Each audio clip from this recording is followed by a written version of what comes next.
pollution, killing bees, health problem for farmers and people around the fields. So that's not really good. And so we are trying to understand how to reduce the amount of these tiny droplets. You might also want to say, oh, let's not use pesticides. That's also fine. But in case that we cannot completely get rid of them, we better try to improve spraying and remove spray drift by removing these tiny droplets. And one of the ideas is to add polymers into the spraying solution. So here you see a distribution of sizes of the droplets in the spray for water.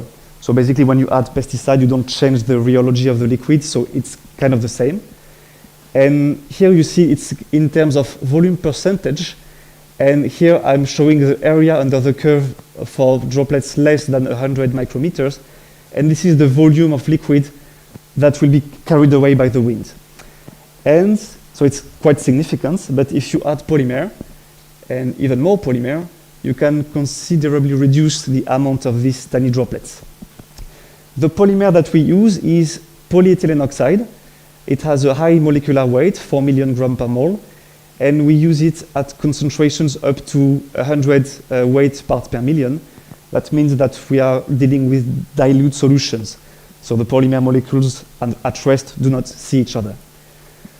Okay, so you see that the distribution changes a lot, and you are creating more and more big droplets. And you might say, oh, there are many ways that you could think that are more easy to have bigger droplets of water by having a larger nozzle, for example. The problem if you do that, if you try to make larger droplets of water, is that this is what happens. Here you see a droplet of water falling on a flat surface of parafilm that is hydrophobic, and it mimics consider that it is a hydrophobic plant leaf, and this is what happens. So first spreading due to inertia, then retraction due to capillarity, and you see that the droplet bounces off the surface. And often it can completely bounce off, and so you do not cover the plants at all, and that also causes a lot of pollution. And if I go back to the previous slide, you see that with adding polymer, you will create a lot of these large droplets of millimetric size. And so will not that be a problem too? Well, no, because now I'm comparing water and a droplet of PEO solution, and this is what happens. The initial spreading dynamics is the same, and then you see that this one does not bounce off the leaf. If I accelerate the movie, you see that it slowly retracts, and so you get a better coverage of the crops. And so when you add polymers, actually you won in both aspects. You have less tiny droplets carried away by the wind, and these bigger droplets stick to the leaf, so that's a good solution. This aspect of killing the bounce off has been studied in the literature, and in this presentation I'm going to focus on the first aspect, which is trying to understand what sets the droplet size when you add polymers to the liquids. So this is the experimental setup. We feed a nozzle with polymer solution at constant flow rate, and you see the sheet expanding and creating droplets. And here you have a view of the kind of nozzle that we use with a zoomed of the orifice.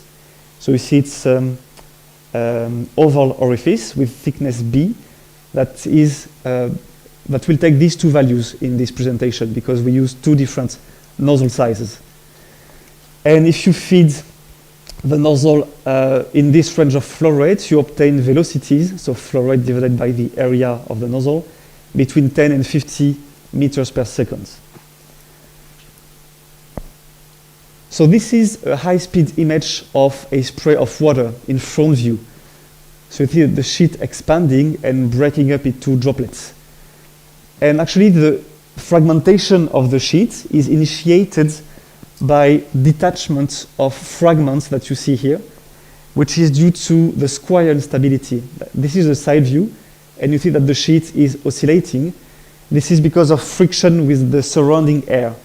The square instability is just the sheet version of the Kelvin-Helmholtz instability, if you know this name better.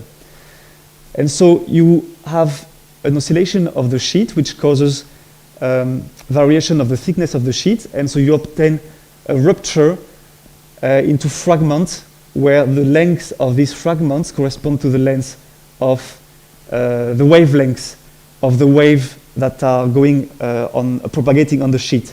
So the sheet is like flapping like this. And ultimately, those sheet fragments retract like this is about to fully retract, and you are left with ligaments which break up into droplets due to the Rayleigh plateau instability. So the same instability which occurs when you open tap water and the jet breaks up into droplets. Okay, now let's add polymers. You see that it looks a bit different.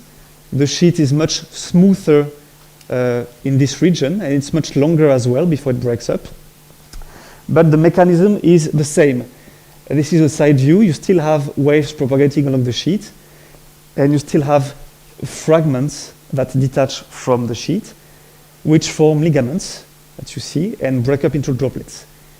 However, here the ligaments are much more stable due to polymers, and they will take more time to break up into independent droplets. And so if you want to measure the droplet size distribution, you have to do it far away enough from the nozzle so that all the droplets are independent, which is what we do.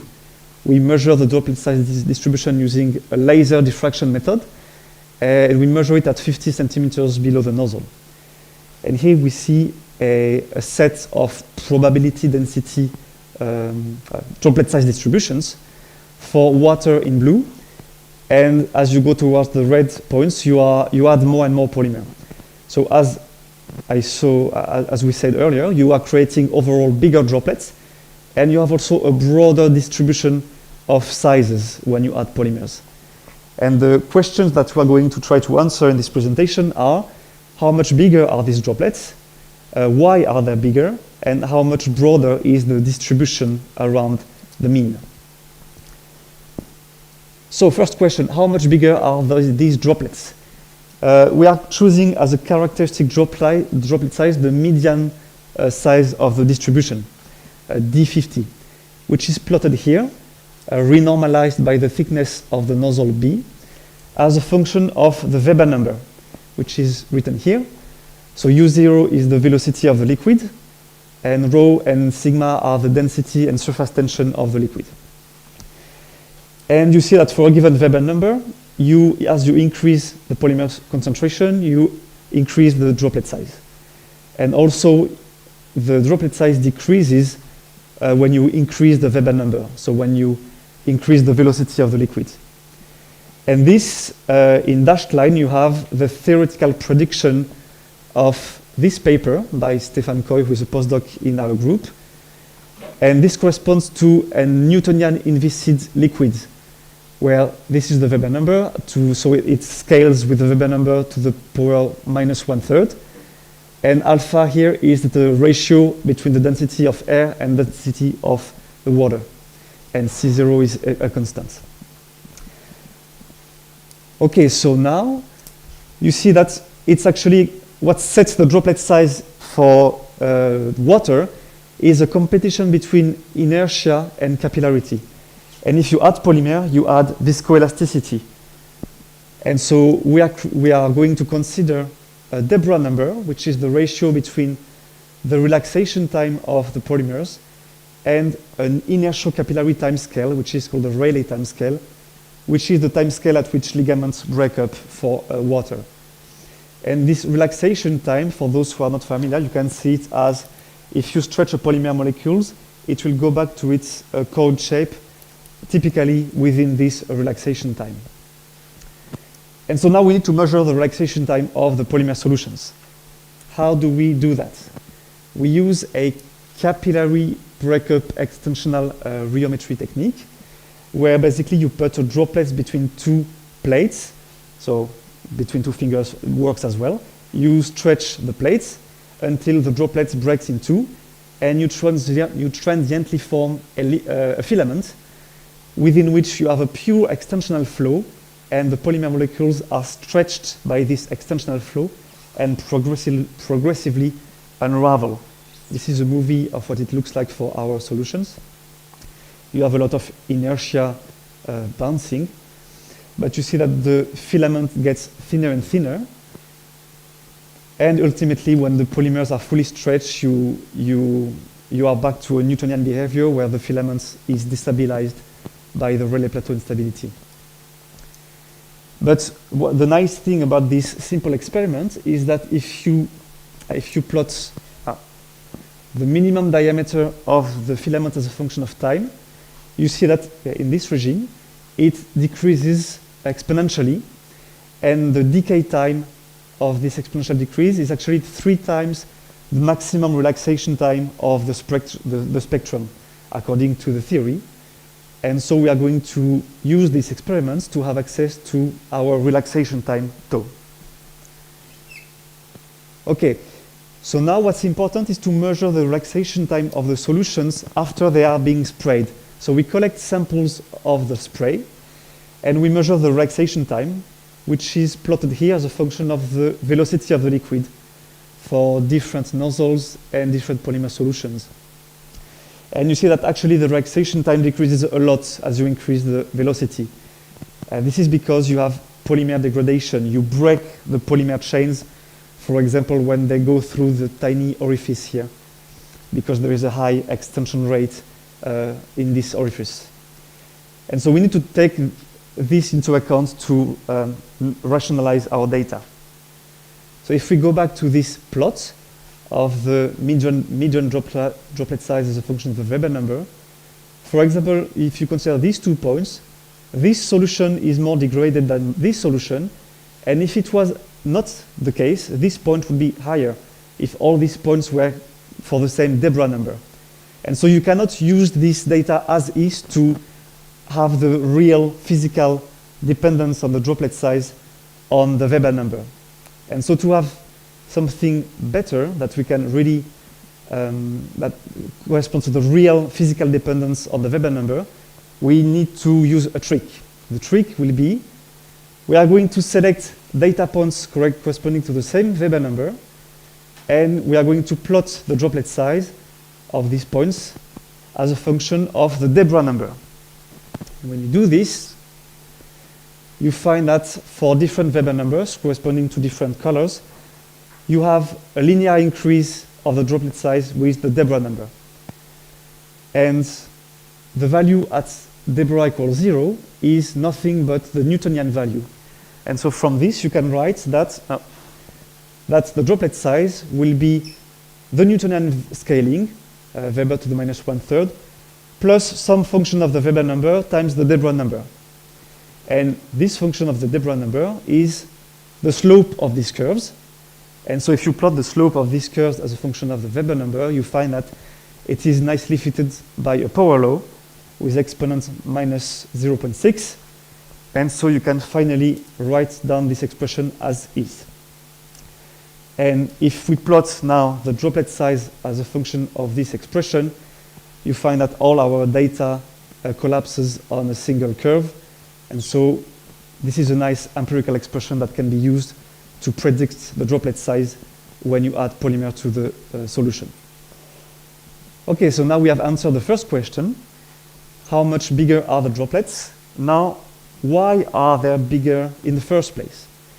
And for that, let me remind you of the chain of events that leads from the sheet to the droplets.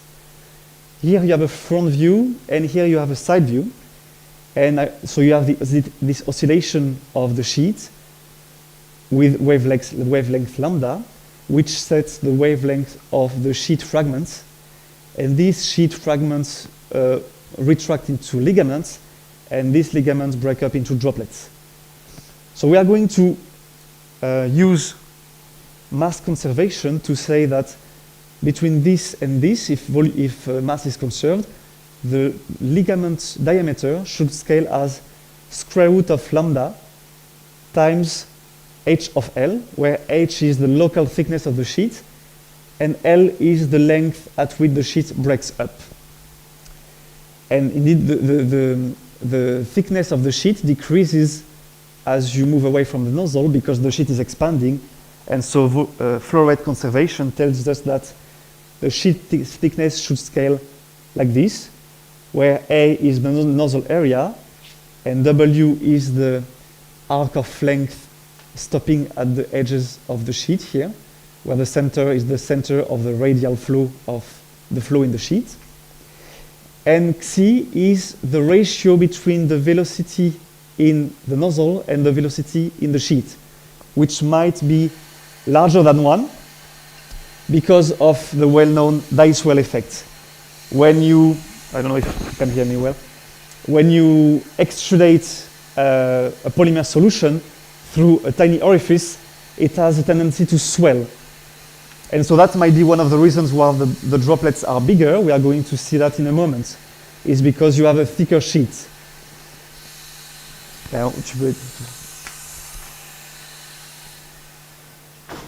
And finally, the droplet diameter, if you say that the ligament will break up into fragments with a typical distance lambda L that separates the droplets along the ligaments, you end up with this formula for the droplet size as a function of the ligament diameter.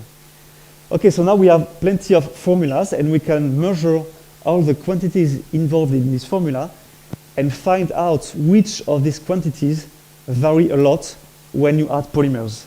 And so to identify which mechanisms lead to the formation of bigger droplets. So first, Dicewell. Let's check if there is Dicewell. So we are going to measure the velocity of the liquid in the sheet by seeding the liquid with particles and filming with a high-speed camera, and we can measure the velocity of the liquid in the sheet, U1, that I'm plotting here as a function of the velocity in the nozzle. And you see that for water in blue and 25 ppm PEO solution, there is no Dicewell. U1 equals U0.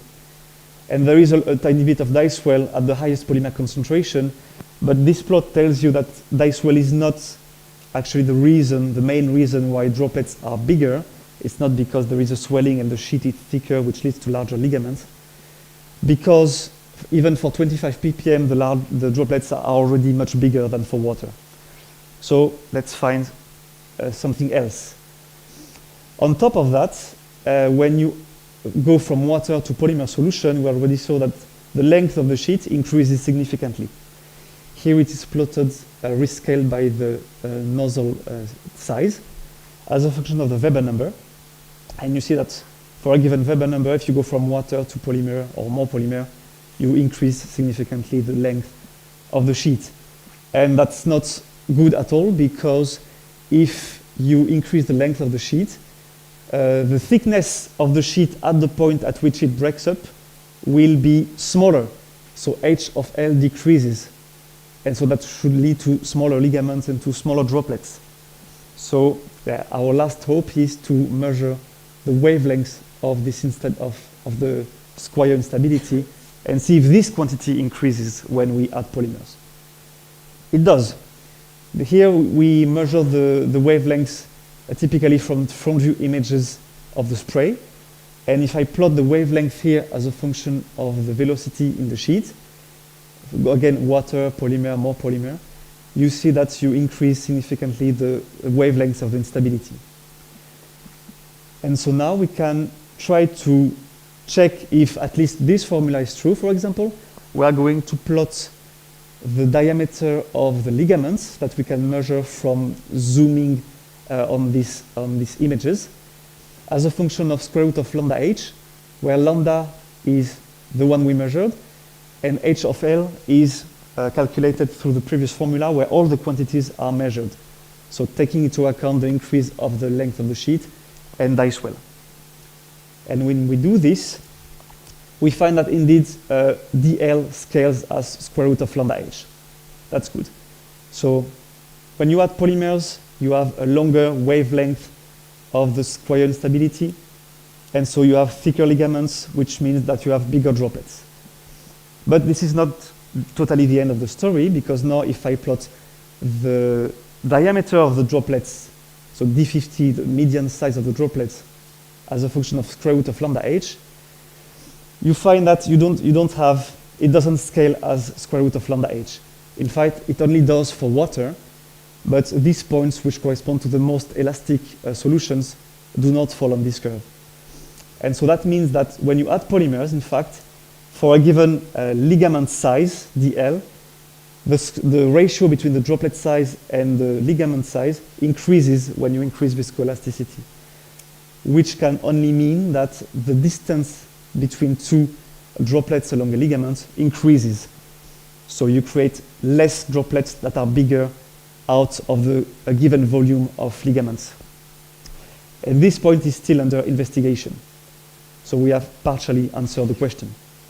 And now we are going to move to the last part of this presentation, which is the distribution of droplet size around the mean. So here I'm plotting the distribution of droplet sizes as a function of the droplet size divided by the average, which we saw earlier increases when you add polymers. But now if we rescale by the average size, we are looking at how peaky is the distribution, how the droplets, the size are distributed around the mean. So in blue you have water, and as you add polymer, you see that the distribution changes a bit, and you have a broader distribution of sizes. And in fact, the dashed and solid lines correspond to fit with this complicated function, which is called the compound gamma distribution, which has two parameters, n and m. M encodes for the corrugation of the ligaments. If it goes to infinity, you have smooth cylindrical ligaments that will break up into droplets of the same size.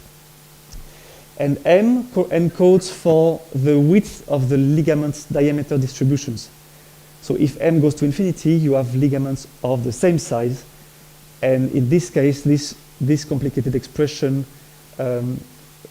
goes back to a simpler expression, which corresponds to a simple gamma distribution, of which detail you can find in this review article by Emmanuel Villermoz, which explains you that this distribution of droplet sizes corresponds to a fragmentation and coalescence mechanism. So for water, you see that the parameters n is 6 and m is 15, for example, for this set of parameters. And as you add more and more polymers, you see that the droplet size distributions seem to saturate to a universal distribution with parameter n and m equal 4. And to convince you of this, here I'm plotting more of these profiles at high polymer concentration. And you see that for all this range of Weber and debra number, you find that the distributions are fairly well captured by this compound gamma distribution with n and m equal 4. The fact that n equals 4 is not so surprising because it has already been reported by the group of McKinley, which show that if you add polymers to the spraying liquid, you find that your ligaments are more corrugated. So you see that it is less cylindrical, it is less smooth compared with water, which it's smoother. And actually n equals 4 corresponds to a physical limit of maximum corrugation of the ligaments. However, in this article, they show that for a range of fragmentation processes, their size distributions are well fitted by a simple gamma distribution, so n equals infinity, and n equals 4, which is shown here in red. And you see that this not compound gamma distribution does not fit with our data. And so that means that we are using a different spraying mechanism, which leads to the formation of ligaments that are not the same size. So m is not infinity. So the details of the distribution of droplet size depends on the details of the fragmentation process. Which nozzle do you use, for example? Okay, so this is the end of the presentation, yes. So with all this, we can I think this work will lead to interesting analytical or numerical investigations to understand, for example, this empirical formula that I've been showing earlier, which is here. We still don't have an analytical explanation for this scaling, but we hope that it will be done in the future. And with that, I thank you for your attention.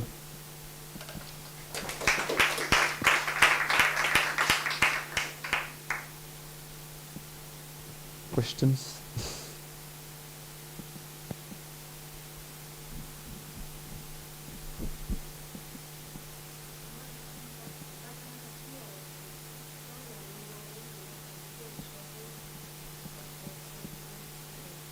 Alors pourquoi, ça c'est, on ne sait pas pourquoi, maintenant on sait que c'est ça, c'est une des deux raisons qui cause le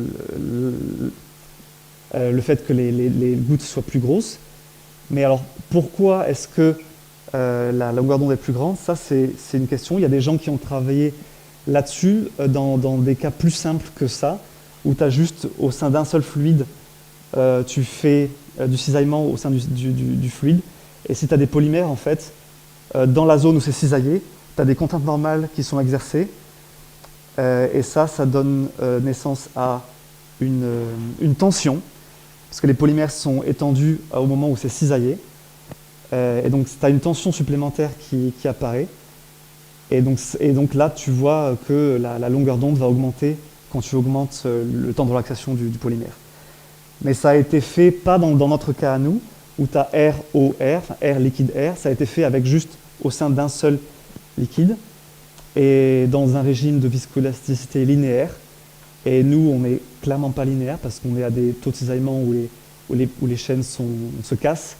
Donc il y a encore du travail analytique à faire pour savoir pourquoi la longueur d'onde augmente.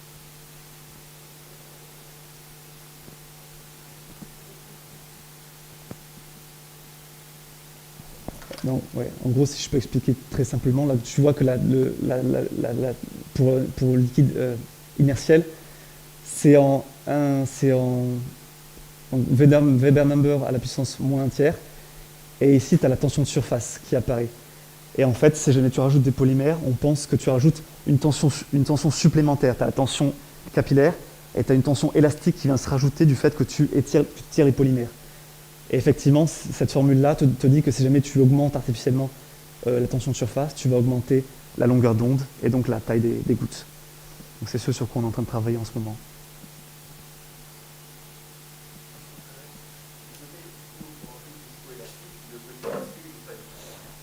Alors, pas dans le régime de viscosité qu'on est en train d'étudier, parce que pour la plus forte concentration que tu utilises, tu augmentes la viscosité de cisaillement du liquide 30% maximum.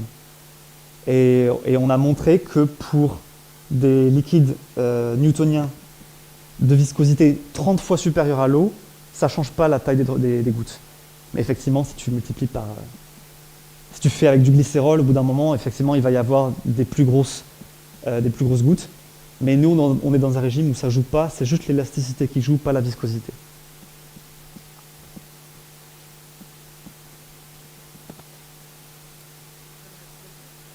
Merci à vous.